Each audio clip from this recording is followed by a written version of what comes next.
कक्षा 8वीं, विषय हिंदी, अध्याय 6, भगवान के डाकिए, कवि रामधारी सिंह दिनकर।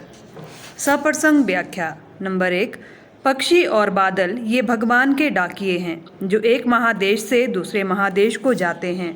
हम तो समझ नहीं पाते हैं, मगर उनकी लाई चिट्ठियाँ पेड़ पौधे, पानी और पहाड़ बांझते हैं। प्रसंग। प्रस्तुत पद्यांश हमारी पाठ्य पुस्तक बसंत भाग 3 में से भगवान के डाकिए नामक कविता से ली गई है। इस कविता के कवि श्री रामधारी सिंह दिनकर जी हैं। इस कविता में कवि ने पक्षी और बादल को भगवान के डाकिए के रूप में वर्णित किया है। व्याख्या।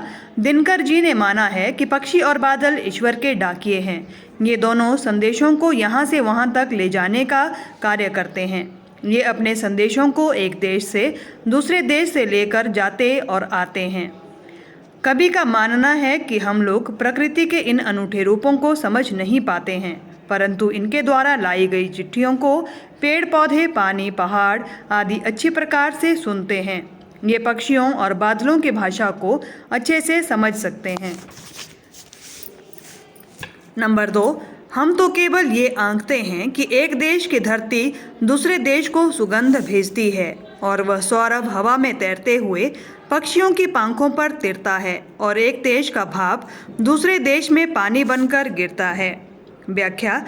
कवि ने पक्षियों और बादलों को डाकिए के रूप में वर्णित करते हुए कहा है कि हम तो मात्र यही समझते हैं कि एक देश की धरती वायु के माध्यम से अन्य देश की धरती को सुगंधित हवा भेजती है। ये सुगंध हवा में तैरते हुए पक्षियों के पंखों पर तैरती है। इसी प्रकार एक देश की भाप पानी बनकर अन्य किसी देश में गिरने लगती है। प्रकृति का ये सारा चक्र लगातार इसी प्रकार अपनी गति में रहता है। अभ्यास प्रश्न नंबर 1, कवि ने पक्षी और बादल को भगवान के डाकिए क्यों बताया है, स्पष्ट कीजिए। उत्तर।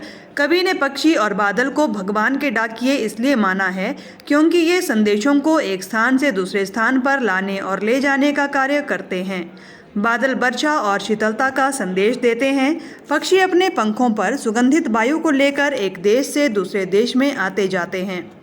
प्रकृति के ये दोनों तत्व अपने अपने कार्य को सुचारू रूप से निभा रहे हैं, इसलिए कवि दिनकर ने इन्हें भगवान के डाकिए कहा है।